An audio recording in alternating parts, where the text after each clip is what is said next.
اگه جزء اون دسته از افرادی هستید که تصور میکنن رشد و یادگیری مال سن و سال خاصیه، یا به خودتون میگید که نه بابا من دیگه نمیتونم، ذهنم کند شده و مدام با خودتون گفتگوهای منفی دارید، بهتون پیشنهاد میکنم که این ویدیو فوق‌العاده رو که براتون آماده کردم ببینید.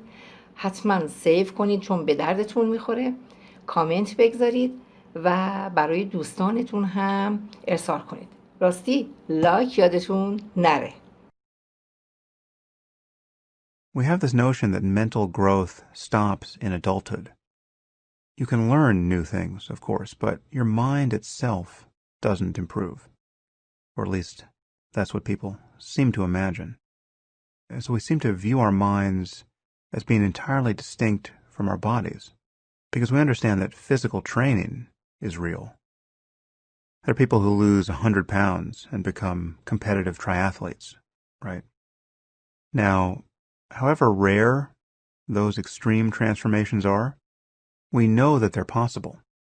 And the rest of us pursue our own efforts at physical self-improvement on that same landscape of possibility. We can see the landmarks.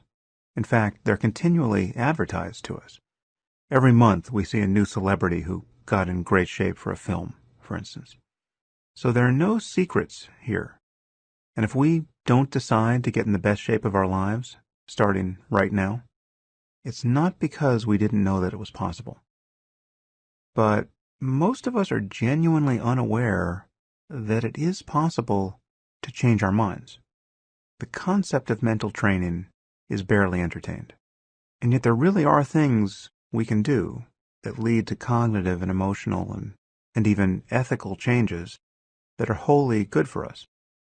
So it seems to me what we need is a new norm of human growth, where it's understood that growth is possible and even necessary, continuously throughout life, intellectually, in our relationships, in the way we prioritize the use of our attention.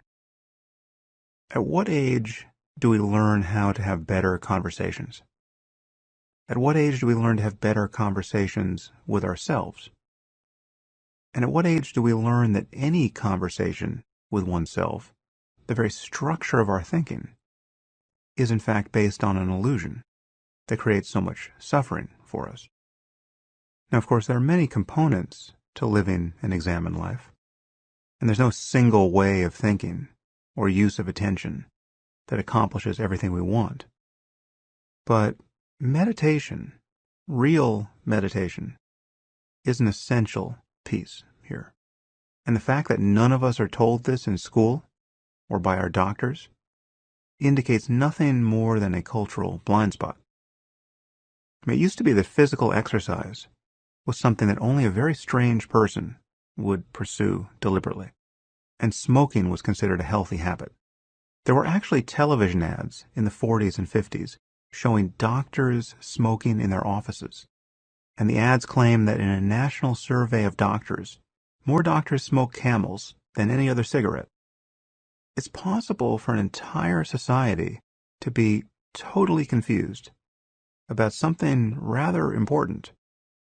Now, anyone who has real experience with meditation knows that there's something to be discovered there that they were missing, and it's something that most people are still missing. And the fact that most people don't know they're missing it doesn't make it any less of a problem for them or for the rest of society.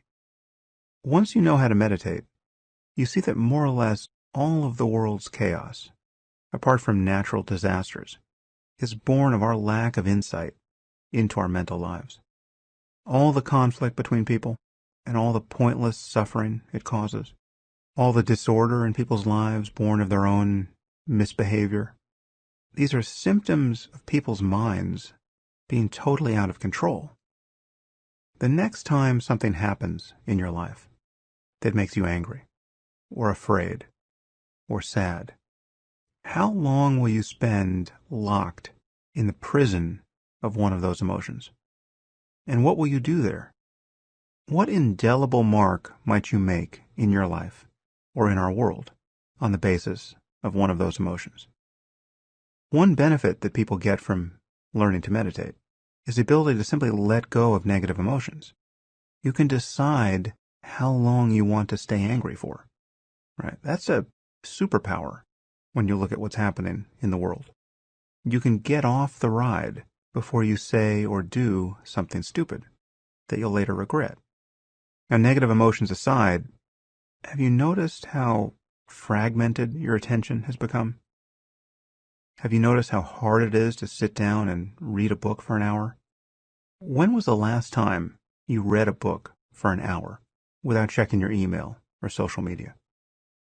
There's a multi-front war being fought for our attention, and most of us are losing it.